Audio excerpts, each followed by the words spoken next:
Friends, this is no wonder, and this is a very beautiful place. इसका environment बहुत अच्छा है. Friends, हम लोग यहाँ इनके ओनर से मिले. He was very kind of.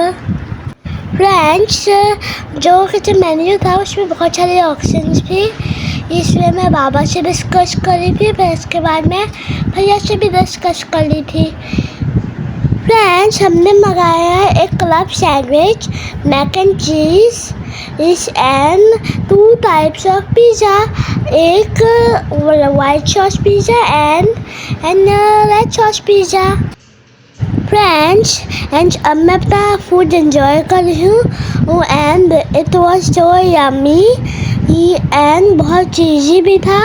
आपको भी जाना चाहिए. अगर आप नहीं आ सकते तो फिर आप ऑर्डर कीजिएगा.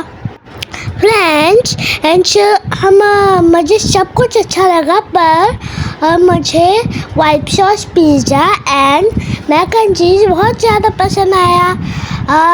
Everything is so yummy. पर मैक एंड चीज़ एंड जो वाइट सॉस पिज़्ज़ा था वो जो यम्मी. अब मैं नेक्स्ट टाइम ये मैं ज़रूर विजिट करूँगी. आप भी आइएगा.